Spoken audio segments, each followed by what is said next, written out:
इंतजार कर रहे हैं आधे घंटे से, आधा घंटा पहले 80 होनी थी, लेकिन जैसे ही Pakistan 189 for the loss of six wicket से 7 हुआ, फिर 8 हुआ, फिर 9 हुआ, तो उन्होंने भी कहा कि भाईजान जब 0 रन इंक्लूड बढ़ाने के बाद वजूद भी 3 आउट हो गए हैं तो थोड़ा सा टाइम और देते हैं, शायद ये आखिरी वाली भी विकेट जो है निकल जाए। लेकिन शान और साहिब ने इन्होंने पाकिस्तान को 39-40 की लग्जरी दी, 13-14 ओवर कंज्यूम किए जितने भी, तो उसके बाद अब क्या जवाब था बाबर के फेल होने का, बॉल भी ठीक कर दिया इन्होंने। पाकिस्तान की पूरी batting lineup south African attack के सामने सूखे पत्तों की तरह बिखरती नजर आई। अब पाकिस्तान की बैटिंग की नाकामी की कहानी इससे अंदाजा लगाएं कि एक बल्लेबाज ने 50 किया और हमें लगा कि बहुत अच्छा खेला है। कामरान गुलाम 50 रन किए, क्या स्ट्राइक रेट के साथ खेला है। छोड़ के पाकिस्तान के लिए अब रन्स करूंगा, वो कौन से रन्स करेगा?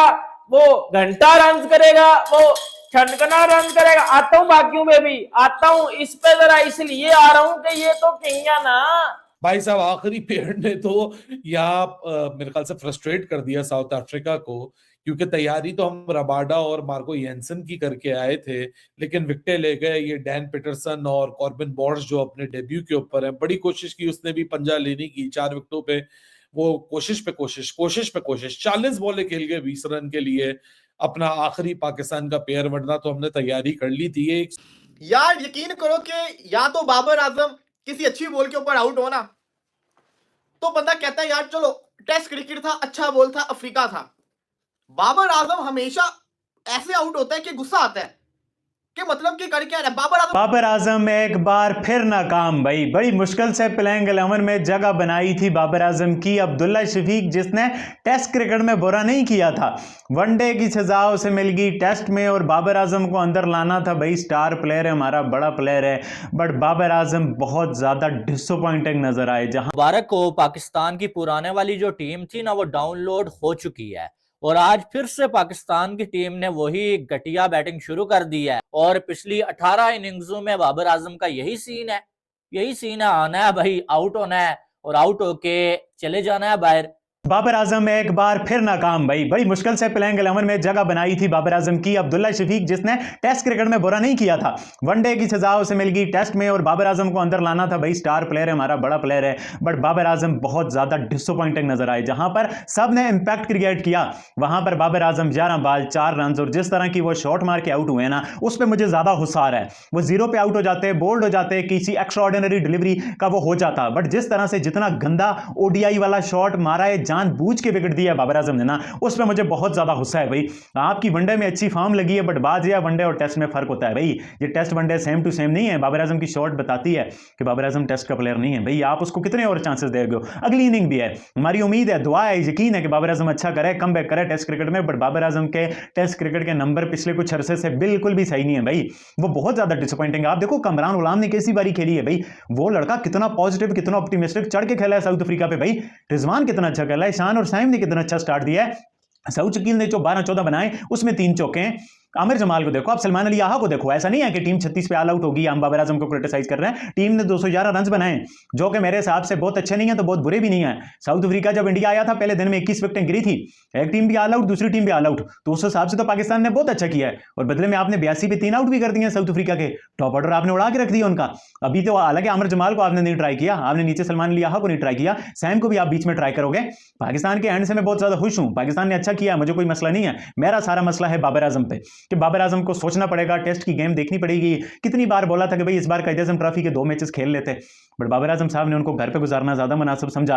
भाई जब तक आप कायदे आजम ट्रॉफी नहीं खेलोगे, क्योंकि यहाँ पर नेशनल टीम में तो आपको प्रैक्टिसें करवा नहीं सकते, इतने अरसे से आपकी फॉर्म नहीं लगी, यहाँ तो नेशनल टीम है भाई, आप फिर बाहर हो जाओगे। अगर बाबर आजम का जो टेस्ट अच्छा ना गया तो फिर आप उन्हें रिटर्न नहीं कर पाओगे भाई, क्योंकि वो यार यकीन करो कि या तो बाबर आजम किसी अच्छी बॉल के ऊपर आउट हो ना, तो बंदा कहता है यार चलो टेस्ट क्रिकेट था, अच्छा बॉल था, अफ्रीका था। बाबर आजम हमेशा ऐसे आउट होता है कि गुस्सा आता है कि मतलब कि कर क्या रहा है। बाबर आजम कंफर्म है, ओडीआई के अंदर इसने मिड विकेट के ऊपर, शॉर्ट मिड विकेट के ऊपर कैच देकर आउट होना है। बाकी बाबर आजम के 3 तरीके आउट होने के। पहला तरीका ये शॉर्ट मिड विकेट पे आउट होना, दूसरा तरीका बाहर जाते हुए बॉल को पता नहीं क्या होती है कि टच करने की बीच में से गैप निकाल के चौका मारने के चक्कर में स्लिप पे कैच होता है, या तो कीपर को कैच होता है, या तो एलबीडब्ल्यू होता है। और तीसरा चक्कर होता है बाबर आजम का यहां से सॉफ्ट डिसमिसल करवाना। बाबर आजम के मतलब कि हद होके रह गई है तुमने पहली बॉल पे चौका मारा है, उसके बाद आप डिफेंसिव मूड में गए हो, क्या जरूरत पड़ी थी? कमेंटेटर भी बोल रहे हैं कि बाबर आजम को लगता है कि वो अभी भी ओडीआई क्रिकेट खेल रहे हैं। भाई साहब, ये टेस्ट क्रिकेट है। टेस्ट क्रिकेट के अंदर उन्होंने 4-4 स्लिप खड़ी की हुई है, और 4 स्लिप खड़े उसके बावजूद बाबर आजम वहां से बॉल को निकालने की कोशिश कर रहा है, वो भी साउथ अफ्रीका के अंदर। और फिर आउट किससे हो रहा है? पैटरसन से। पाकिस्तान की विकेट किन्होंने गिराई है? कंगीसो रबाडा कुछ नहीं कर सका, मार्को जेनसन कुछ नहीं कर सका, पकड़ के वो डेब्यूटेंट लड़का बोश, उसने आते साथ ही शान मसूद को पहली बॉल पे आउट कर दिया, उसके बाद वो पैटरसन पड़ गया, फिर वो बोश ने दोबारा आउट कर लिया। आप पाकिस्तान की अप्रोच देखें, पाकिस्तान की अप्रोच सही है कि अफ्रीका के अंदर अगर रुकेंगे तो हम आउट होंगे, हम तेज खेलेंगे, लेकिन तेज खेलना ये नहीं होता कि हर बॉल के ऊपर आप शॉट मारो। वो साउथ शकील, छोटा डॉन जिसको कहते हैं, वो आया, उसने एक ओवर में 3 चौके मारे हैं, उसके बाद अगले ओवर के अंदर दोबारा हिटिंग पे जा रहा है और फिर वो सीधा कैच दे गया। ऐसे थोड़ी तेज क्रिकेट होती है। तेज क्रिकेट का मतलब होता है कि आप एक ओवर में लूज बॉल के ऊपर चौका मारो। कामरान गुलाम भी तेज की, रिजवान खुद आगे बढ़ के तेज खेलने की कोशिश कर रहा है, शान मसूद अपनी गलती से आउट हुआ है। पाकिस्तान का हर खिलाड़ी अपनी गलती से आउट हुआ है, कोई साउथ अफ्रीका ने कुछ नहीं किया। की पूरी batting lineup south African attack के सामने सूखे पत्तों की तरह बिखरती नजर आई। अब पाकिस्तान की बैटिंग की नाकामी की कहानी इससे अंदाजा लगाएं कि एक बल्लेबाज ने 50 किया और हमें लगा कि बहुत अच्छा खेला है, कामरान गुलाम 50 रन किए, क्या स्ट्राइक रेट के साथ खेला है। अलग लगा बाकी बल्लेबाजों से। किन बल्लेबाजों से? बाबर आजम, साइम अयूब, रिजवान, शान मसूद, सऊद शकील, सलमान आगा। ये वो सब वो चेहरे हैं जो हमें लगता है कि अब इतने तैयार हो चुके हैं कि कहीं पर भी खेलेंगे तो अच्छा खेलेंगे। बट मुझे लगा कि अब साउथ अफ्रीकन बॉलर्स ही पाकिस्तानी बल्लेबाजों के साथ खेलें। और कामरान गुलाम, जिनके ऊपर क्रिटिसाइज हुआ कि ये टेस्ट में जो सो गया था ना, उन्होंने मुल्तान में किया है, वो बाउंसी ट्रैक के फंसेंगे, मगर उन्होंने वनडे में भी दिखाया और अब टेस्ट के अंदर भी दिखाया कि उनमें पूरा स्टैमिना है हर तरह की क्रिकेट, हर तरह के पिच के ऊपर खेलने पर। अगेन बाबर आजम के ऊपर एक दफ़ा फिर हुआ कि 2022 में आखिरी बार उन्होंने 100 किया, उसके बाद कोई 50 नहीं है। 19-20 इनिंग्स हो चुकी हैं बाबर आजम की, कोई 50 नहीं है। और जैसे ही यूनिफॉर्म बदला, लाइक कलर से हम वाइट बॉल से हम वाइट किट के ऊपर आए, बाबर आजम की परफॉर्मेंस फिर वैसे हो गई। अगरचे पहली इनिंग है अभी इन 2 टेस्ट मैचेस की सीरीज की, बट मुझे ये लगता है कि बाबर आजम को अगली 3 इनिंग्स में किसी एक में 100 करना चाहिए, क्योंकि चैलेंजिंग कंडीशन है वहां पर बाबर आजम जैसा बल्लेबाज के ऊपर उम्मीदें बनी रहती हैं, सिर्फ फैंस की नहीं बल्कि टीम की भी, कि एक सबसे बड़े बल्लेबाज हैं पाकिस्तान के, कहे जाते हैं, माने जाते हैं। और देखिए आप एक चीज़ के सीना कंट्री में, जिसमें साउथ अफ्रीका आता है, न्यूजीलैंड आता है, इंग्लैंड आता है और ऑस्ट्रेलिया आता है, उसमें बाबर आजम की सिर्फ 100 है 2019 में ब्रिस्बेन में जो उन्होंने किया था। उसके बाद उनकी शायद 91 की एक इनिंग है, नॉट आउट किया शायद वो हमिल्टन में है, बट कहीं और उनका 100 नहीं है सीना कंट्री के अंदर। तो ये माना जाता है, कोई भी एशिया का स्पिनर हो उसको माना जाता है कि सीना कंट्री में उनकी कैसी परफॉर्मेंस है, कोई भी एशिया का बैटर हो तो माना जाता है कि सीना कंट्री में उनकी कैसी परफॉर्मेंस है, और फिर ही उनका कद तोला जाता है, वजन तोला जाता है कि ये बड़ा बल्लेबाज है या नहीं है। तो बाबर आजम के ऊपर ये एक बड़ा आता है। 2 चीज़ें बाबर आजम के ऊपर हमेशा रही हैं, व्हाइट बॉल क्रिकेट में उनका स्ट्राइक रेट और टेस्ट क्रिकेट में कि सीना कंट्री में वो कितने 100 मारते हैं। ये एक निशानी मानी जाती है बड़े बल्लेबाज की, जो बाबर आजम के ऊपर ड्यू है कि आपका जितना कद काट है उसके मुताबिक सीना कंट्री में आपका बल्ला रन नहीं उगल रहा है जो कि आपको उगलना है। और खासकर ऐसी चीज़ में मैं मानता हूं कि WTC के खेल के अंदर पाकिस्तान के लिए जीत बहुत ज़्यादा मायने नहीं रखती है, मगर हमारा मोराल बूस्ट के लिए बहुत मायने रखती है कि हम वनडे में क्लीन स्वीप करके आए और उसके बाद टेस्ट के अंदर भी हमने पूरा मैच डाला है। अगरचे पाकिस्तान की इनिंग क्लोज हुई है, पाकिस्तान के बॉलर्स कैसे करते हैं, मैं हमेशा मानता हूं कि टेस्ट के अंदर आप कभी भी कम बैक कर सकते हैं, आपको एक अच्छा सेशन चाहिए होता है, आप कर सकते हैं। मुझे बॉलर्स पर भरोसा है कि अच्छा कर भी सकते हैं, पर मुझे लगता है कि मीर हमजा को ना खिलाने की कोई वजह नहीं आती। आपके पास इतने ज़बरदस्त वो एक टेस्ट फास्ट बॉलर है, टेस्ट के अंदर मेरी फर्स्ट चॉइस मीर हमजा हो, बट उनको नहीं खिलाया जा रहा, जो मुझे लगता है कि खिलाना चाहिए था। शायद नसीम शाह की जगह पे खिला देना चाहिए था। नसीम शाह को अब रेस्ट दे दें। अब मुबारक हो, पाकिस्तान की पुराने वाली जो टीम थी ना, वो डाउनलोड हो चुकी है और आज फिर से पाकिस्तान की टीम ने वही घटिया बैटिंग शुरू कर दी है।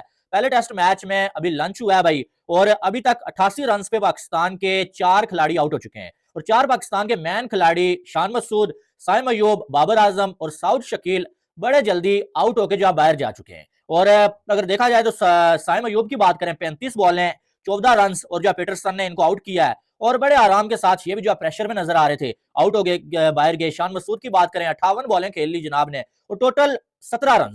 इतना ज्यादा डिफेंसिव आप होंगे तो एक अच्छे बॉल की बात होती है, और आप जो आउट होके चले जाते हैं। फिर उसके बाद बाबर आजम साहब 11 बॉलें, 4 रन और 1 चौका टोटल लगाया जनाब ने, और ये भी आउट होके चले गए बाहर। और पिछली 18 इनिंग्सों में बाबर आजम का यही सीन है, आना है भाई, आउट होना है और आउट होके चले जाना है बाहर। और मैच से पहले हाइप भी बहुत ज्यादा बनी होती है कि बाबर आजम ये करेंगे वो करेंगे, और बाबर आजम अपने फैंस को मायूस करके चले जाते हैं। आज फिर ऑफ स्टंप से बाहर बॉल है और उसे छोड़ा भी जा सकता है, लेकिन ऐसा लगता है खेलना तो दूर की बात है, बाबर आजम बॉल को छोड़ना भी भूल चुके हैं और बार बार एक ही तरीके से बाबर आजम आउट हो रहे हैं। और आज फिर जनाब